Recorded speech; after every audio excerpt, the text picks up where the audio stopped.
Okay, no, it's great advice. I think one of the things in politics, there seems to be a little bit even more, in the business world, I've seen a lot of companies will adopt technologies faster than others, and obviously, customers adopt even faster than them. Right.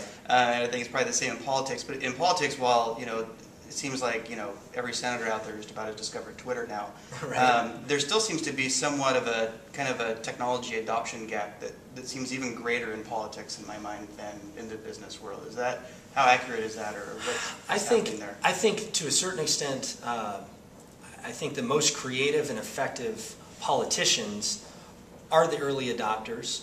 Sometimes they stumble in using those new technologies, but oftentimes because they're testing it out and they're essentially the beta testers in politics of those new technologies, they end up being the leaders. Why was Barack Obama successful in 2008? He did a lot of innovative things, but he built upon some of, say, the micro-targeting and the outreach to blogs that was done by the Bush-Cheney campaign in 2004. But he harnessed the power of those social networks and turned over control to his supporters, trusted that his supporters would convey his message more often than not in an accurate way. And so I think that politicians, the successful ones, are the early adopters. Too often, though, whether it's politicians or companies, they've had success, so they don't think they need to change. If you always, my dad always used to say, if you always do what you've always done, you're always going to get what you've always got. And for some of those politicians, that means that they've been elected 5 or 6 times or 10 times or whatever it is, so they don't see a need to change. But when they get the feedback from their constituents, much like a company would get their feedback from their customers and find out that, gosh, my customers are really searching stuff on Twitter and trying to find out what people are saying about how Comcast is responding to my particular problem, they're going to find that they need to be there. And maybe they'll be drug into it. But ultimately, if they start to engage and they do so in a thoughtful way, it'll benefit them, whether they're a politician or a company. So I guess my final question then would be, we've gone through this, it seems like we've exponentially been increasing how fast communication is getting. At some level, I think we kind of wistfully hope that it's going to slow down at some point. But I think that I don't really believe that. If you had to, given the fact that you've been watching the technology and communications and politics so closely for so long now, since you mentioned back in the days of Mosaic and stuff, where do you think things are going to go next? Like, what's going to be the next big shift?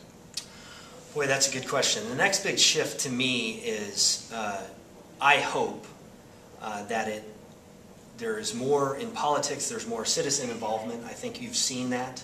I don't think that the genie will be put back in the bottle and the next election it will go back to people getting all their information from those 30-second negative ads on TV. I think that it's opened up a conversation that I think more people can get access to. So if you're interested in politics, but you're maybe a reserved person who wouldn't have 10 years ago attended a town hall meeting, but maybe now, because I see that Senator Grassley is on Twitter, I can follow what he's doing and try to engage him in that way. So I find a way that makes sense for me to engage in the conversation.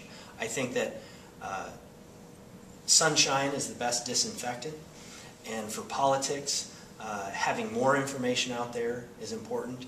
And I think all of these different tools, the tech tools that give people access to information at a moment's notice, are a good thing. It increases transparency, it increases accountability, and I think that all of those things can ultimately make elected officials more responsive to their constituents. And I think that's a good thing.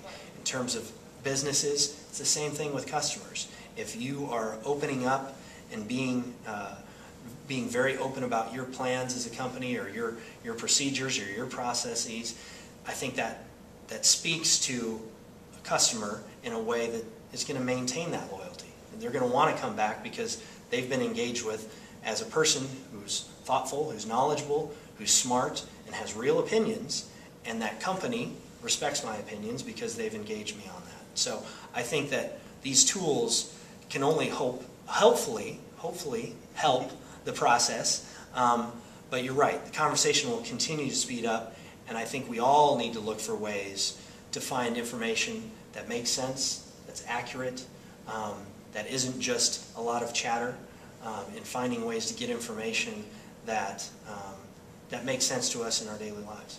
That's great. Well, for our viewers, we had a sign made up in your honor here, obviously. Fancy.